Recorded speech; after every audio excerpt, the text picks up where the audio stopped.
West Coast radio. This is the full reaction. Okay, this is the full reaction.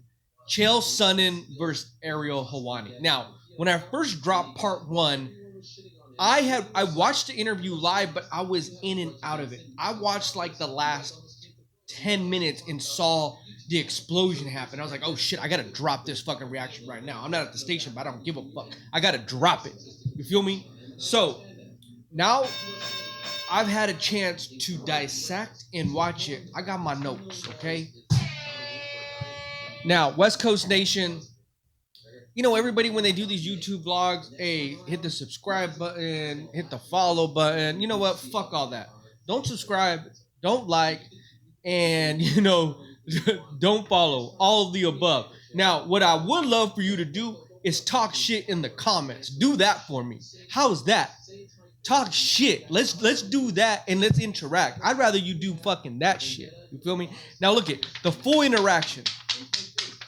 Now I've had a chance to watch this 1 hour interview, and basically everything right now is hot about Francis Ngannou fighting Tyson Fury. Everything's hot right now on that. Fucking Chael's dropped like 10 fucking reactions after the fact. He dropped a reaction today about the pay-per-view. Now dissecting what really happened. Chael goes on Ariel Helwani's show this week, and we know the past 3 months Chael has been shitting on the fact that Francis decided to step out of the UFC and do his own promoting shit and make however much money he made in the boxing ring instead of UFC under the umbrella of the UFC, right? He stepped out of it. And I'm gonna push pause on it because I was planning to play right here. Now, what I wrote down is Ariel started off the interview playing a clip and basically kind of jabbing at Chael like, dog, you've been talking all this shit and it was a successful event. Fuck you. It was a low-key jab at him, you feel me? That's the way he started off the interview. So I can kind of see maybe where Chael was like, wait, what? Huh? Like I thought, because Chael did drop a reaction after the fight, giving Ngannou his flowers, saying, bruh, hey, you represented, you were competitive, my dog. Maybe you and I didn't always agree. Maybe we've had our differences, but game, respect, game. Okay? So I kind of felt like he felt jabbed right off the cusp of the interview. Ariel even said, you're eating crow.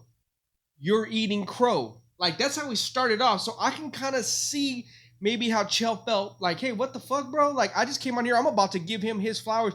And now you coming at me like this. And then he drops, hey, he made 10 to 20 million. And then Chael just being Chael. And I said this before my last reaction. I love Chael because the reasons why are a few reasons, actually. First of all, in my eyes, he is a UFC legend. In my eyes, he is. He almost took apart the baddest man on the planet at that time, which was Anderson Silva. Something no one else had done before. No one had done, okay? It took Anderson Silva to the 5th round to get him on some crazy shit to beat Chael. So that was the first time Anderson Silva ever got tested. The baddest man, one of my, I think, all-time GOATs. He's lost his, he lost at the end. He didn't know when to say pause like GSP did. That's neither here nor there. So then Ariel says, hey, you made 10 to 20. And then Chael, being the person that wants to argue with you, Chael thinks he's the smartest man in the room.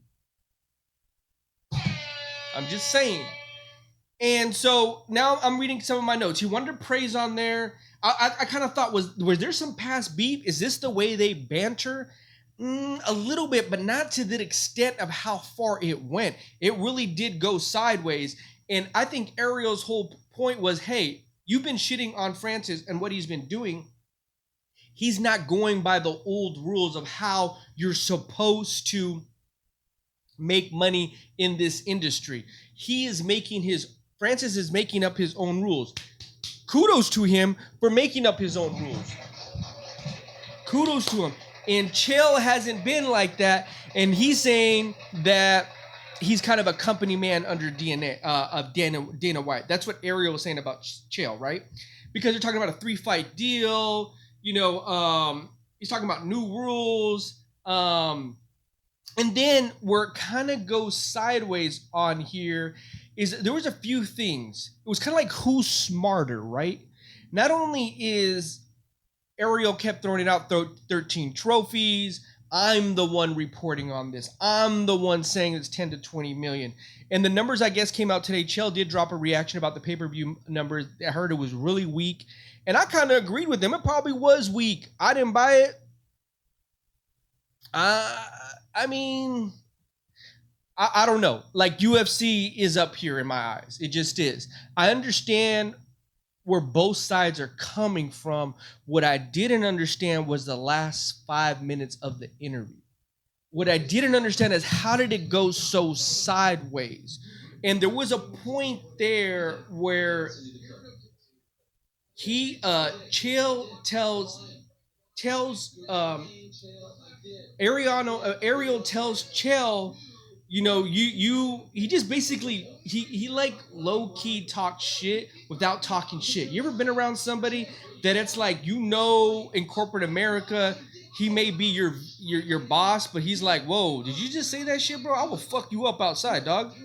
And then Chael kind of reacted. He's like, bro, shut the fuck up. It's almost like, who do you think you're fucking talking to, bro?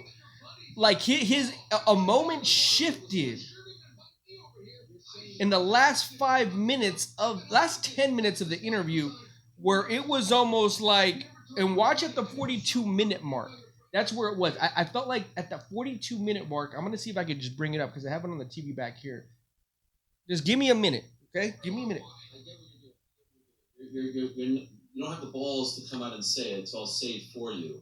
What you're trying to say is... So when you tell somebody, hey, you don't have the balls, bruh, to fucking come and talk to me like a motherfucking man, bro, I don't know. It hits a nerve. It hits a nerve with me. If someone were to tell me that shit, like, bro, what the fuck did you just say, bro? Let's just go outside real quick. Let's just have a quick conversation between you and I, homeboy. Now we're talking about Chael Sonnen. Like, we're talking about two men where one's a journalist and one's becoming a journalist into the MMA world and is an ex-legend. I don't know. He's not a legend, right? But I mean, he's very respected. Chael Sonnen will fuck you up. Don't get it fucking twisted. Don't get it twisted. And if Ariel and Chael saw each other face to face, and Ariel wanted to talk that smart talk, that slick talk, and Chael's like, is that a fact?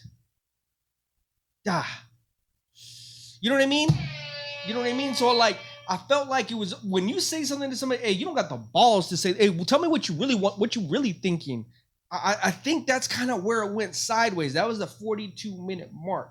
And then at the end, Chael was like, oh, you want to be a tough guy now. Okay. You a tough journalist now. Okay. That's how I felt the conversation just shifted, just turned. And what's crazy too is Chael hasn't even dropped a reaction about it. He's dropped a lot of other reactions about Francis Ngannou and the fight in general. He's dropped a lot of reactions about what should happen next, about the pay-per-view numbers.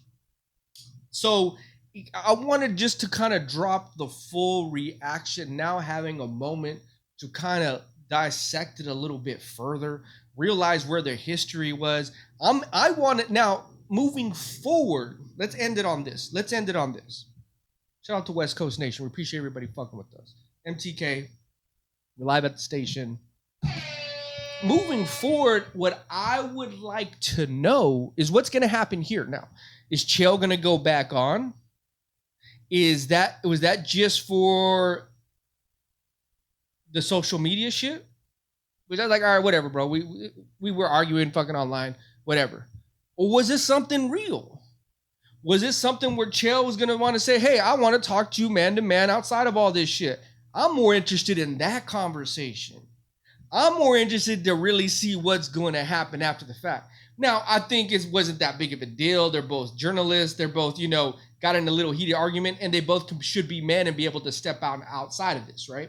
So let's see what happens next.